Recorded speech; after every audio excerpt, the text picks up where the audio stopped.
Hello and welcome to another episode of Feeding Fatty. I'm Roy. And I'm Terry. And of course, this podcast just chronicles our journey, my journey, Terry supporting, helping me through the weight loss, getting healthy, getting exercise. And, we are up and down and all over the place. And so, we have guests on from time to time to come in, help us with different perspectives, their opinion. Some are going through what we are going through as well. Today, actually, you are our first repeat guest, so that is an award, I guess, that we'll have to hand out. First repeat guest. That's right. She is our scientist next door, Dr. Nicole Garneau. Now, she is recognized as one of the top 5 influential young professionals in Colorado and a 2020 Civico Governor's Fellow and serial entrepreneur. So, Nicole, thanks again for taking time out of your day. It's really a good story. We met a few months ago. The original message we wanted to have you on was for this, but after talking, we decided to go with the mindset and mindfulness and the 5 tips, to your mental health fitness. And so, wanted to have you back. So today we're going to talk about. There are, 5 identified tastes, and you think that you have uncovered the 6th one. And so we're going to talk a little bit about that. But I do know you are the curator of a museum. And so you tell us a little bit about your history and your research on this topic. That sounds great. Thank you for having me back. I will take the award. That sounds great. Yeah. Either that or you're a glutton. Maybe Terry will take me with her to Hawaii. I will do it. Come on. Right. Y'all would never come home if I let y'all go out there together. Oh, that's true. I spent the last 10 years, having left, I left the museum a year ago, but I was there for 10 years, the Denver Museum of Nature and Science. And I was the curator and chair of the health sciences department. Okay. And for folks who aren't quite as familiar with science museums, just like art museums, they have curators, and those curators in science museums are responsible for doing research and having these collections that usually come from their research in order to hold for the public good. And so it's a little unusual for a natural history museum to have someone who studies modern human biology. And that is what I did there. And I specifically studied taste and how taste is really a function, just like all of our senses are, of survival and evolution of the human species. Okay. So it was a really great way for us to think about that humans are not separate from nature. We are part of nature. And just like all the other animals and species, we have evolved as well. And so I specifically studied how humans experience taste. Okay. So the 5 tastes are sweet, sour, salty, bitter, and umami. Aha.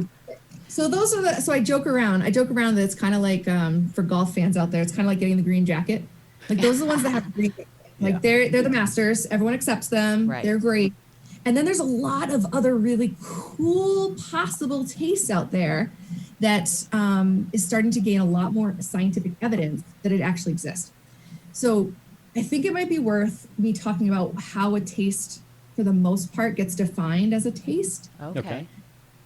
And part of this is because a lot of times people confuse taste and smell. Different senses, different sensory organs. So tongue and soft palate have these receptors, which are like locking keys, for the most part, that are for taste, versus smell, which is in your olfactory cavity, basically, in your olfactory bulbs. Again, you have those receptors, those locks and keys, but for molecules that are aerosolized and are going to go to different parts of the brain. So this is really important. So that's one of the things we need to understand in our senses, and particularly when thinking about taste. One, when you have that in your mouth, do you perceive it? Is there something that you're perceiving? Okay. 2, so that's like the first one. That's like sour. Everyone agrees sour has a green jacket. Sour is a taste. It's been around forever. Yep. Everyone agrees. Yep. You know you're tasting something acidic. So perception. And then from there, you have to start digging in deeper. molecular biologists want to understand, cell biologists want to understand, do we know the cells in the sensory organ that host and are the homes of those lock and key receptors? Okay. So now we're starting to get into process. And those receptors, or those locks and keys, the shape of them matters. And the shape of them comes from our genetics. So our genetics is just, our human genome is just a cookbook for our body. Cookbook has recipes. The human genome cookbook has genes. And they do the same thing. The recipe tells you how to make something. The gene tells you how to make something. Okay. And just like maybe, Roy, your mom's recipe for maybe chocolate cake is a little bit different than someone else's. Mm-hmm. Same thing, our genes are a little bit different. So we all have the same genes. All of us have the same genes, about 25,000 genes or recipes in our cookbook. Wow. Okay. Okay. These little tiny changes and these little like 0.1% differences that make us unique in ways we can see and in ways we can't see. And one of the ways we can't see is taste. So it changes the shape of that receptor. Okay. So let's bring it back. You put something in your mouth, right? All right, listeners, you're eating something. You're perceiving it. Why am I perceiving that? That's cool. I'm perceiving it. Down at the tiny, tiny level, those little tiny food molecules are breaking up and are interacting with your tongue by kind of being like a key that's coming in and unlocking that lock. And when that happens, a signal goes to the brain, and the brain is perceiving it, and the brain makes the decision. Do you want to eat more of it, or do you not want to eat more of it? Okay. All right. So for sour, we know we have a perception, and excuse me, and we don't really know the genes, really. We have an idea about what this receptor looks like, but we don't really know. But guess what? Sour gets a green jacket. Okay, salty, same thing. Oh, We're yeah. like close, but we don't quite understand totally how salt is working in humans. It's got a green jacket. Umami, which is savory taste of protein. Mm-hmm. Sweet, which we're all familiar with as the taste of sugar. Oh, yes. We can all agree on that. We know that one. And Chocolate. bitter, bitter, which is a taste of particular molecules that usually associate more with historically poison, although we know there's a lot of things that are bitter that aren't poisonous that are very good for us, like cruciferous vegetables. We understand the genetics of that. So we understand the recipe or the gene. We understand what it makes and what it looks like. And we understand how that connects in those taste cells and how the taste cells then connect to the brain. Okay. And we know where it goes in the brain. Okay. So those ones are like the standards. So we're like, okay, those guys, they got it. So on in comes new guys. So if we had to throw it out there, and I wonder what your listeners would think right now, what are some things that people are like, well, why isn't that a taste? Is that a taste? What about this? Is that a taste? So what kind of things would you guys think about that could be tastes? Fat. Fat? What else? Why? I don't know. Right? Mm. Sugar and salty are the two for me. I love them all. They fall sugar, salty, or no good. So. Oh. So there's some preliminary evidence that's growing for a couple other ones. Certain minerals, like calcium. The pure taste of water, which would have helped us evolutionarily for sure. Although then you become, is it devoid of something and therefore it's pure, or is it your taste of pure? So there's less evidence for water. Okay. And then fat. And that's the one that I worked on for a few years as part of my tenure at the Denver Museum of Nature and Science. And that was through a partnership with Purdue University. And I worked with a scientist there, Rick Mattis, and he has been working on fat taste for 30 plus years. Wow. And there's a few other folks in the industry in terms of the field of taste research who have also been trying so hard to get forth enough evidence that the taste of fat would be considered the sixth taste. So that's what I thought we could dive into today, more about that. Interesting. Before we get too far off, just a couple questions that I had thought about while you're talking. Number one is, can your taste or your smell throw the other one off? If something smells like something and then you get in your mouth, not what you thought. But then the other thing is, are our tastes genetically pre-programmed? Are they learned, or is it some combination of those? Because some people like sweet, some people like, prefer sweet, prefer salty. Because the other weird thing is we've had this conversation many times, like the big pickles that are sour. Okay, love those. and she loves them. She even put some pickle juice in something we were drinking, and it made me think like, okay, so back when we were kids, after you played a baseball game, you got a free snack. Well, the pattern I noticed even then is, the boys would get the snow cone or a piece of bubble gum or something like that. Girls always got those sour pickles, and I just never could stand the taste. So I know that's a whole lot of information, yeah. but it almost seemed like there was some genetic line that was drawn there. Yeah, give me a dill pickle Me too. snow cone with a little bit of lime on. Oh my goodness, I am in heaven. See, Terry, we got to go Hawaii.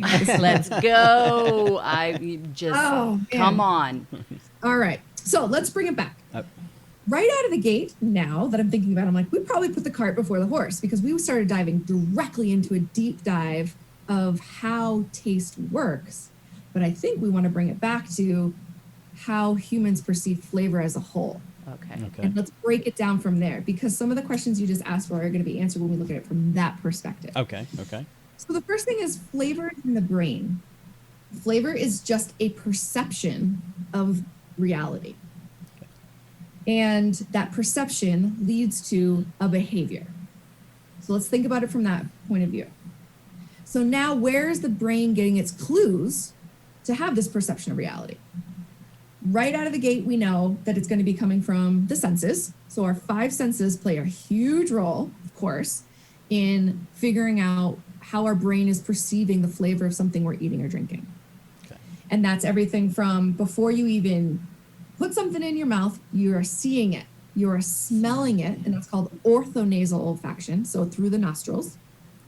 You might be hearing something sizzle or hearing the pop of a can. That plays in, and you're touching it, usually with your fingers. You're touching something, and you're getting an idea of what the texture is. Your brain is already set in real time integrating that information before it even goes into your mouth and saying, is this new? Have I seen this before? Did I have an adverse reaction to this before? AKA, did you drink too much and throw up and now you don't eat a certain food? Right. Yeah. Nobody does that. Or do I have some sort of learned predilection? Like last time I ate this, I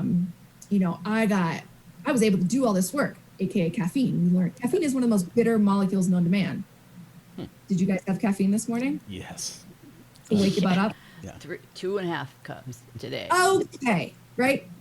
So bitter. You should not like coffee. We love it because we've learned, like, okay, yes, this is going to lead me to wake my butt up and get the things done I need to get done, especially during the dark season when light doesn't wake us up. Right.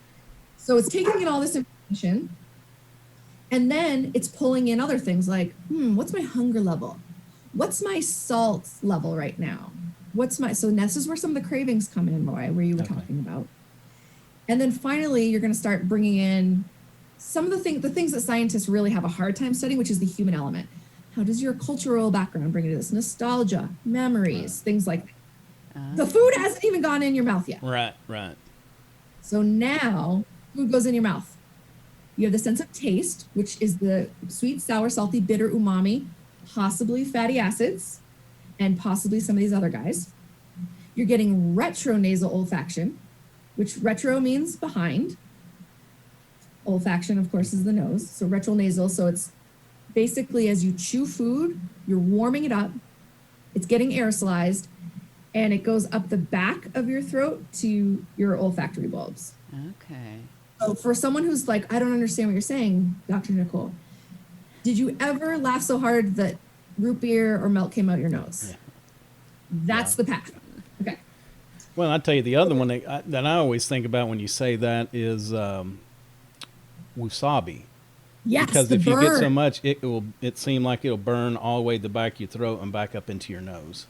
Yes, which it's almost like we've met each other before and which is the last thing that happens in your mouth, which is mouthfeel, which is a sense of touch. It's still part of your touch system, so part of the 5 senses, but it's going to be pain, which is what's going on with the wasabi. You're actually Oh, yeah. nociceptors. Nociceptors are your pain receptors in your body, which is why your face gets red, your nose starts running because your capillaries are starting to open, and so everything just starts going haywire depending on how sensitive you are.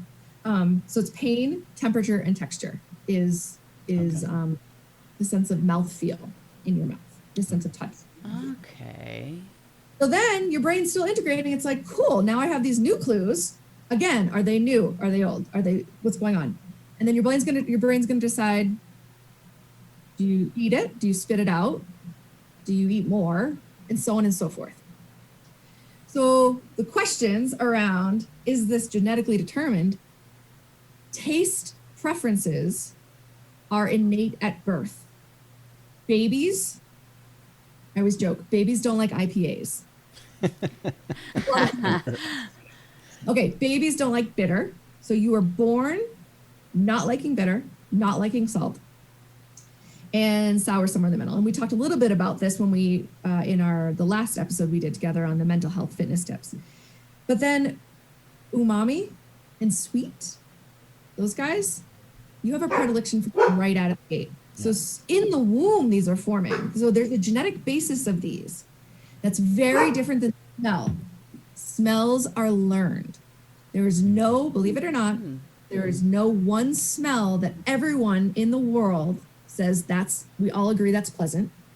And there's no one smell, there's some exceptions possibly, I won't get into them, that for the most part, humans all agree is not pleasant.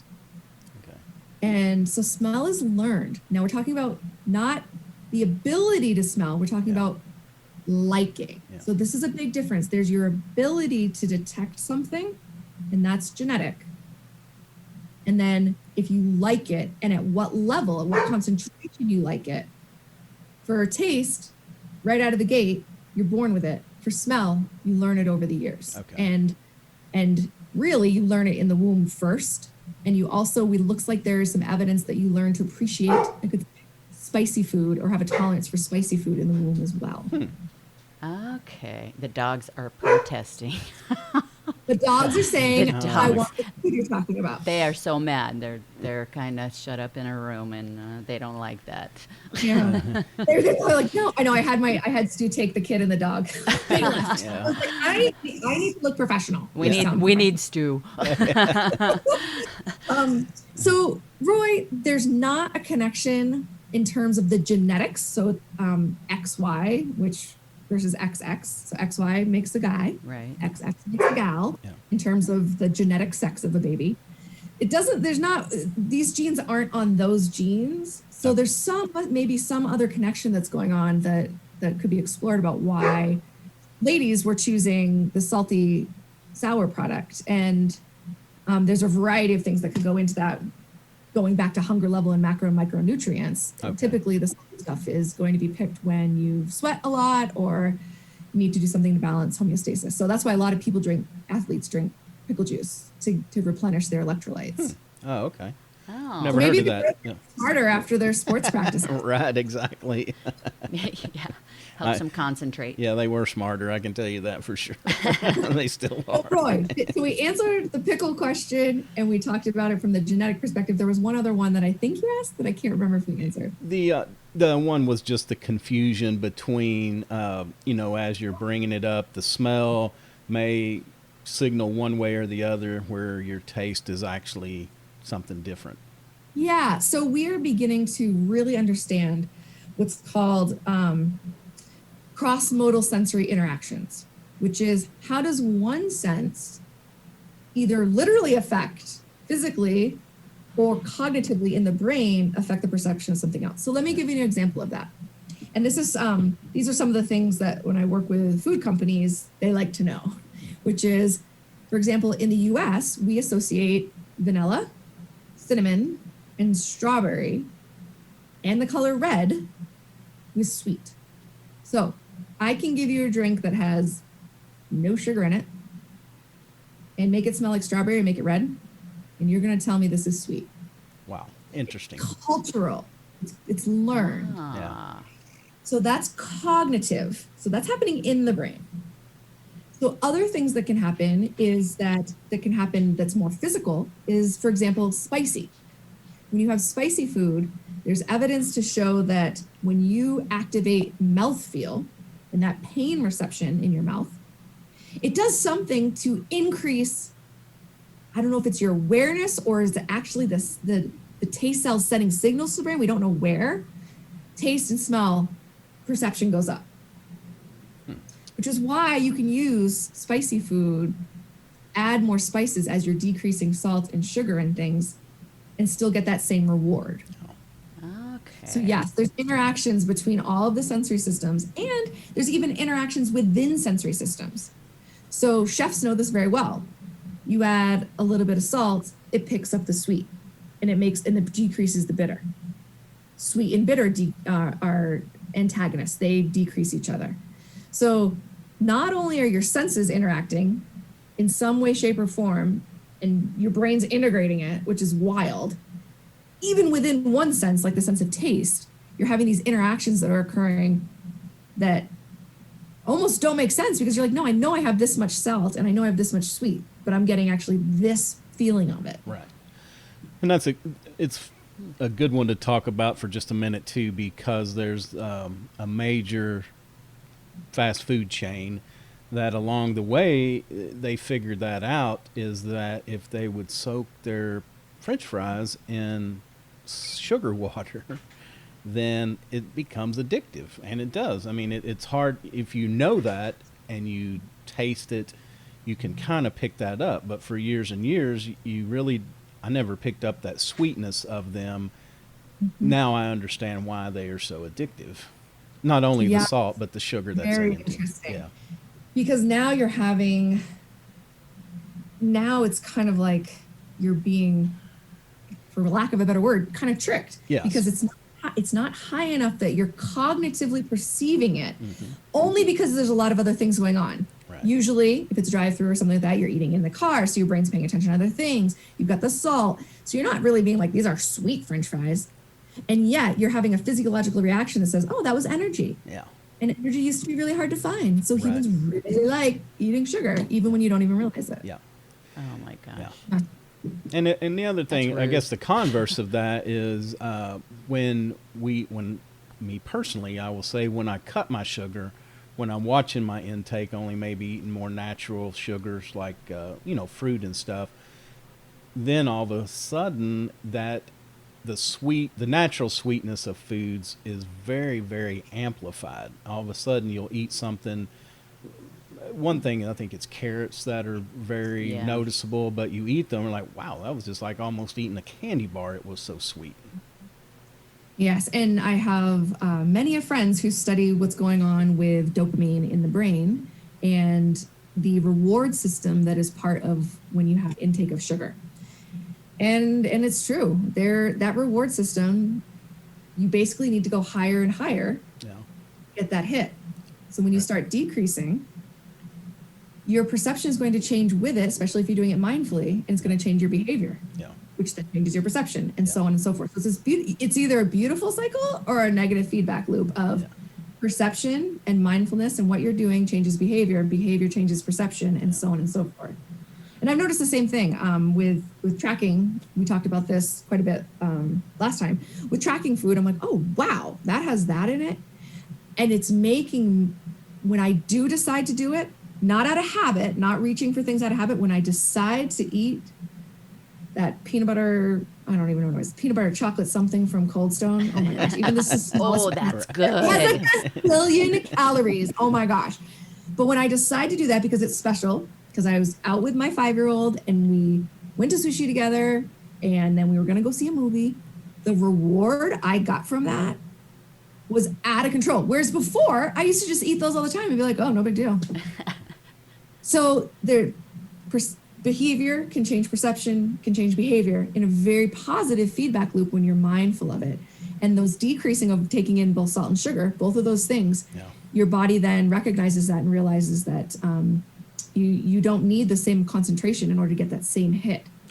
And probably I wonder, Roy, too, for salt. For me, things taste, if I get takeout food now, it tastes so salty to me. Right, exactly. Yes, anything all that packaged stuff. All the It's pack, just yeah. so Yeah. it just tastes so different now that we know everything that's in it. Well, and Yeah. she bought some. I don't know what they're called. They're like more. They're blue natural chips. I get. Maybe Oh, it's a. just It blue may be. A, tortilla it may chips. be a. Yeah. Yeah, it may Yeah. be a marketing gimmick, but supposedly they're a little better for you on Yeah. carbs than regular. But when we had a bag of those, it was like, wow, that was like eating a block of salt. Is exactly what I thought. You know, Yeah. because we had been watching our salt intake so closely that. And it really wasn't that much when we looked at the label, but just a little bit of elevation in the intake really was a lot. Yeah, and they were even, I think they were even, there were some that were salt free. I've gotten both, you know, that had just lightly salted, but Yeah. the salt free ones were good too. It was just the crunch. We needed the crunch. Yeah, and I don't want to deteriorate too far off the subject. Just one more thing while we're talking about this is We can that, you know, a couple years ago when I was diagnosed with diabetes, I kind of goofed around with not really understanding the impacts of carbs and how much you ate when you ate them, all that. So, you know, after a couple months, I went back to the doctor, and he's like, what are you doing? He's like, you haven't fixed or changed anything. I'm like, yeah. So anyway, that's when he told me, he's like, stay between this level of carbs, which was pretty low. So he did that on like a Wednesday or Thursday. And then Saturday, I was out in the yard, and I really thought I was dying. I thought my blood pressure was so high that I felt like the top of my head was going to blow off. I went up, got my blood pressure checked. I mean, I was scared, so I made an appointment, went in Monday, and he was just laughing. He's like, you know, carbs are like drugs. He said they are addictive, and you are just coming down off of them. I'm like, oh my God. But it was the worst feeling. But, you know, I guess that's what gets some of us like me in trouble, because you become addicted to, you know, that salt, that sugar, and then you need more and more and more until you just do too much. Oh, yeah. Yep. And then, like we talked about, it's there. There starts with what's going on in the genetics and how you're even detecting it, and then from there, it's the things that you've taught your brain. Yeah. And sometimes we teach our brains not the right things that we Right, should be. right. Yep. Yeah. In fact, there's some really cool research I found fascinating, which was, and I can't remember the researcher's name now. I think it was out of Florida, where they looked at how much somebody anticipated the reward of a milkshake, and they were looking at it from lean, overweight, and obese as a point of taking in carbohydrates, and then how much reward they got from it. And it was this terrible cycle of that the obesity was leading to a higher thought of reward, anticipation of reward, and then not hitting it when you ate it, and then wanting more. Wow. And it was just that's- like, and it was a study that was done with teenage girls, which was really fascinating. And I just thought, oh my gosh. And then there was another study they did where you can call the same thing healthy or a treat, same exact thing. And your brain's going to be like, I don't want the one that's healthy. It's the No. same exact milkshake. Yeah. Yeah. Yeah. Yeah. So it's- some really interesting neuroscience that I feel like the more you know about, you're like, I'm gonna retrain my brain. yeah. Pay more attention. Yeah, be more mindful. Oh my gosh. Yep. Yeah. And that's what it comes down to, is the mindfulness, not only in what and why you want it and when, and making that a decision and not out of habit, Yeah. but also then the mindfulness while you're eating and really letting your brain be like, wow, Yeah. this is really good for what it is, and not having it go down so quick that you're not even paying attention. Yeah, that's Yes. another good thing to kind of hit on too. Is I am an extremely was a fast eater. I've learned to slow down, but you know, I grew up with, you know, there's a bunch of guys that we rodeoed together and went down the road, and so whenever, you know, there'd be 8 or 10 guys, and if there was a bite left on your plate, if they got through first, they would eat it. And so you're like, it was self-preservation, you know, you just had to eat as fast as you possibly could to get your meal down. And that stuck with me over the years. Sometimes I catch myself as how fast I'm eating, but I think that helps is to slow down and mindfully taste the food, the texture, the what is it? Is it salty? Is it sweet? And try to enjoy it, I guess. Is that why I get the stink eye sometimes when we're finishing up dinner? It's like, don't be looking at my plate. Oh my goodness. One of the things that comes up too is the slower and more mindful you eat. It's not just about what's feeling it in the mouth and the taste, but you're actually having better airflow between your mouth and your nose. Oh, okay. And so you're going to get a lot more perception of aromas, which makes things more complicated, which complex in your brain, Right. which leads to higher levels of satiety.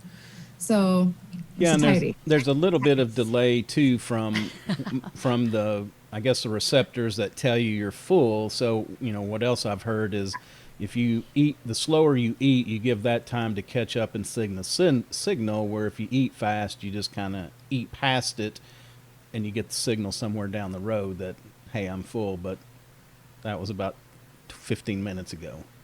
Yep. I think you're totally right when I think about that. Yeah. And that was the hardest thing that I had when I started working with a nutrition coach. The hardest thing that I had was understanding portion controls because I would eat so fast. And I realized that exactly what you said, Roy. When I slow down, I don't need to have seconds because I'm actually already full. Right. Yeah, and it's just I've learned too. It's even if I can eat the right amount of food, if I eat it all at the same time or eat it later in the evening. So we have to be mindful of the quantity and portion size as well. But so how can we take these the taste and how can we, I guess, use that to our advantage to try to eat right or maybe even look at how we could not fall into the trap of eating wrong or too much by the knowledge of what we know. Yeah, from the taste perspective, I think the biggest thing that helps as a starting point is just recognizing and not judging how many tablespoons of sugar do you take in a day. Like just really understanding. And I'm not talking like, nobody eats a tablespoon of sugar. Okay, right. Maybe some people do. I don't know. Most people don't. Yeah. But understanding the sugar that's in what you eat and just starting there. Same thing for salt, although salt is so much harder. Yes. I've had a much easier time limiting sugar than I've been able to limit salt. But they're both there. Just get a feel for it. Like, okay, what am I taking in? And from there, recognizing what is the not only filling, but fulfilling for you. And usually the way that can work is by doing it mindfully, which we've talked about. You're going to get more of the hits of the more fulfilling foods, like protein. So making sure you're getting that protein, but doing it in a way where whatever your protein source is, you're doing it a little in a dry browning situation so that you get that brown crust. Okay. That's called the Maillard reaction. And that's an interaction with some of the sugars and that's going on with some of the fat and a low water content. That is going to give you a huge hit of umami. And that umami hit tells your brain, oh, this is the good stuff. Like this is high density, high good caloric protein. So you want to pay attention more to those things and create your meals more around that big, thick, wonderful, juicy, savory umami flavor. Maybe a little bit of sugar, maybe a little bit of salt. And then really play on the spices in order to bring in aromatics. You really want to get the complex and complexity of the smells. And then the textures. So textures play a big role in you figuring out like, oh, does this feel full or not? Which is part of the reason why, even though I'm trying to get 100 grams of protein a day, sometimes I can't get it and I'll do a protein shake. The non-chewing means I'm not sending those signals to my brain and my stomach that these things are coming.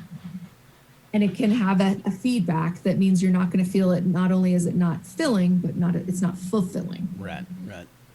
So that's how we can think about it from a taste perspective is how can you kick up the umami? This is going to be for savory dishes. Kick up the umami. For non-savory dishes, like thinking more breakfast, the creamier a non-fat dairy product is, for example, your brain will think it's sweeter. Okay. So you really want to go for if you get like the non-fat European style yogurts that are like you can just pour them. Your brain's like, what is that? Right. If you get the Greek one and it's 0% fat, your brain's like, wow, that tastes sweeter. That is more fulfilling.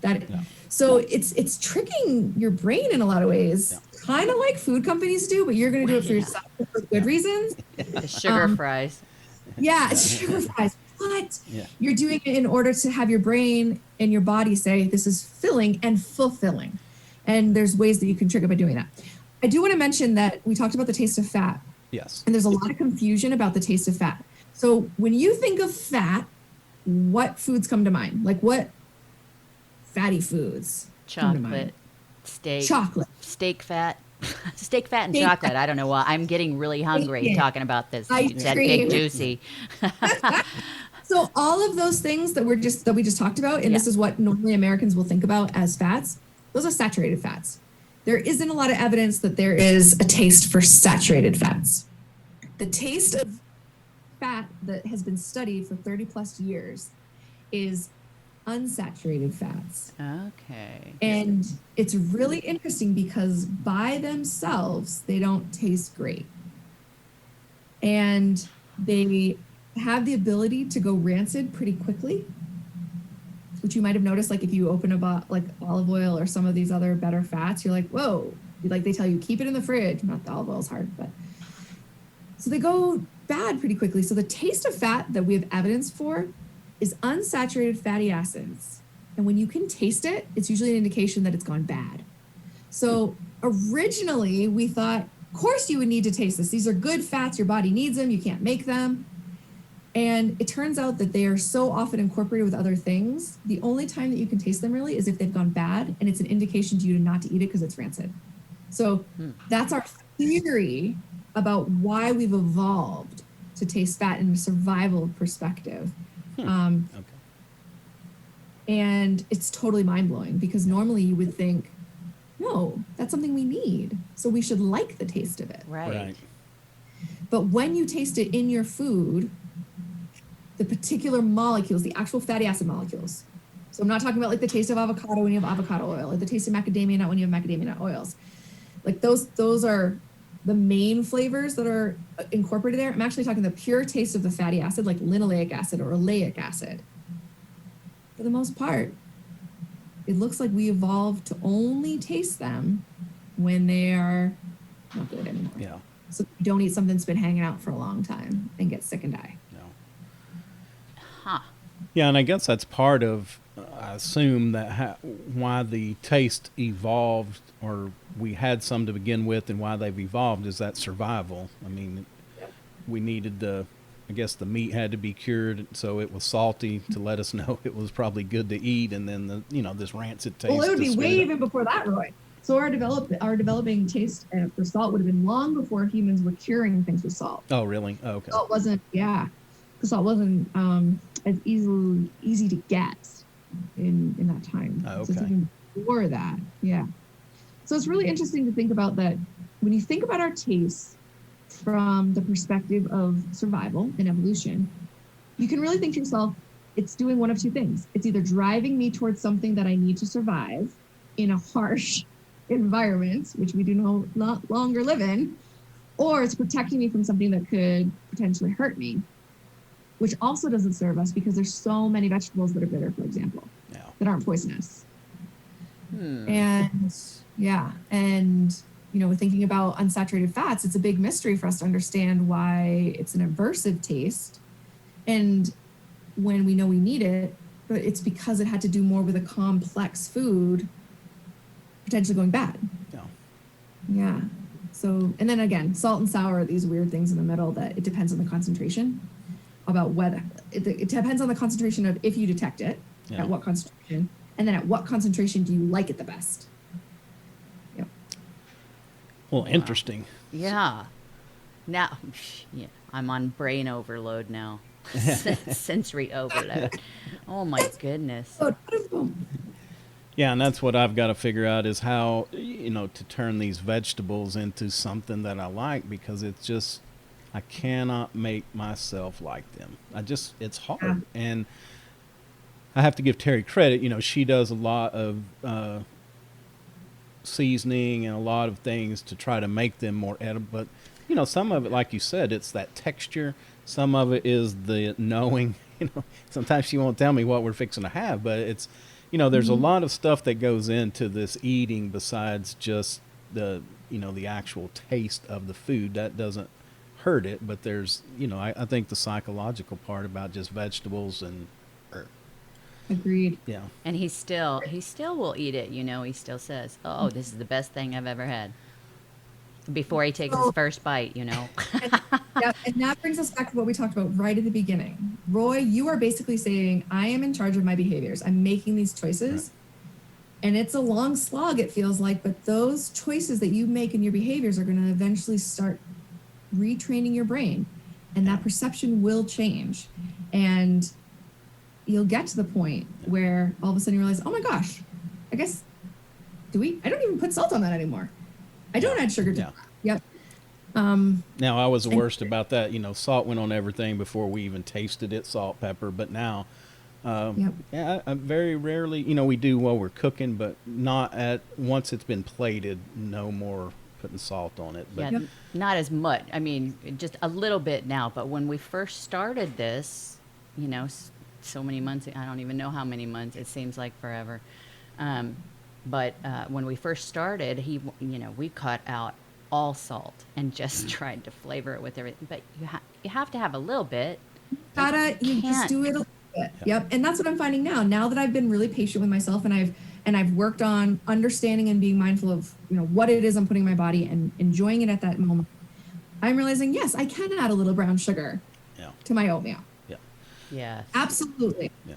That's fine. I can add a little salt here. Yeah. I think, the real take home is that our brains are these amazing machines and flavors in the brain. Yep.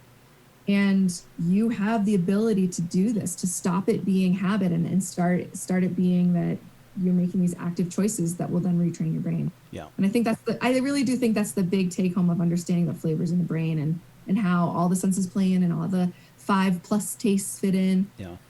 So like a regular habit, they will say 21 days to retrain your brain. Do you feel that the same goes with food? But, something that we do every day, we may not eat broccoli cooked the same way 3 times a day, all day, every day for 21 days. So would we suspect that it may take us longer to retrain for taste? I do for 2 reasons. One, because like you said, humans crave variety in what we eat. And so this isn't something where you can train yourself to drink a glass of water every morning as soon as you wake up and you're going to be good, right? Which is also a good habit.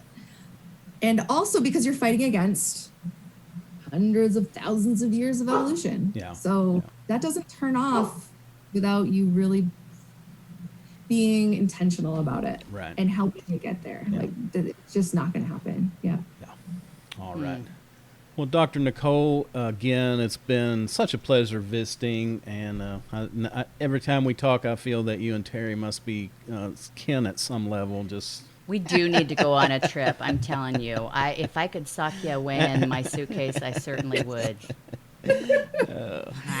We'll leave the dogs and the kids with Roy and Stu. Oh my God. That's right. Yeah, I was asking her, who are you more worried about surviving this 2 weeks? Me, me or the dogs? I don't know. I hope we can all make it. But well, tell everybody how they can reach out and get a hold of you and what you can do. I know that you do a lot of speaking. I know you do a lot of working with food companies. So just let everybody know how they could reach out. All right. Folks can find me on Instagram at Garneau, DOCGARNEAU. And then from there is where I do lots of different postings, and same handle on Facebook too. And my Facebook stuff, as Terry knows, is kind of the more personal, vulnerable side of Garneau, where I do a lot more around food and speaking and consulting on my Instagram. Okay, great. So what is something, we asked you this last time, but it's been a couple days, so I've kind of forgot. But what is a tool, habit, ritual? What is something that you do every day, either in your business life or personal life, that you don't feel that you could do without? I can't believe I'm going to say this because I was so scared to start working out again. I will never put working out second. I do it. I always say that do the hardest thing first. Yeah. And when I was, more in my corporate land, that was very different, right? Like writing reports or doing something you were dreading. Right. And now it's not that it makes it any easier, but I feel like I have somehow more mental confidence in myself and I'm showing up. And so I do my workout first thing. And don't get me wrong, the days that I have rest days, I'm like, oh, hallelujah. I don't have to do nothing. Right. But I can't even remember to say that because that's not been my thing. Yeah. And it still is the hardest thing I need to do. But when I do that, everything else is icing on the cake after the day. Yeah. It's a mountain. Yeah. And there's been a lot of talk about that, between us and some of our other guests lately, is just that taking the time for yourself to get out, even if it's just a walk, clear your head. It's so good for not only, it's good for your health, it's good to reduce stress, and it's also good for your creativity. That's when, I think that's when we take a brain break and just do something like that that's a little mindless. That's when we have some of our better ideas. Absolutely. Yeah. So I continue to do the hard thing first, but that keeps evolving as my life changes. And right now it's working out. Yeah, that's good. That's awesome. All right. Well, thanks again. We look forward to talking to you again soon. So hope you'll come back and join us again. But again, this is Feeding Fatty. You can find us at www.feedingfatty.com. We're on all the major platforms: iTunes, Google Play, Spotify, Pandora. If we're not on your major platform that you listen to, please reach out. Let us know. Also, if you have a good story about weight loss, getting healthy, we'd love to hear from you. Or if you're a professional that works with people, helping them out, love to hear from you as well. Also, you can find us on the normal places: Facebook, Twitter, YouTube, Instagram, and also YouTube. We have now started, I don't advertise that enough, but we've now started putting recordings of our tapings up live. So go check us out there. Until next time, take care of each other. I'm Roy. I'm Terry. Thank you, Dr. Nicole. Great to see you. you.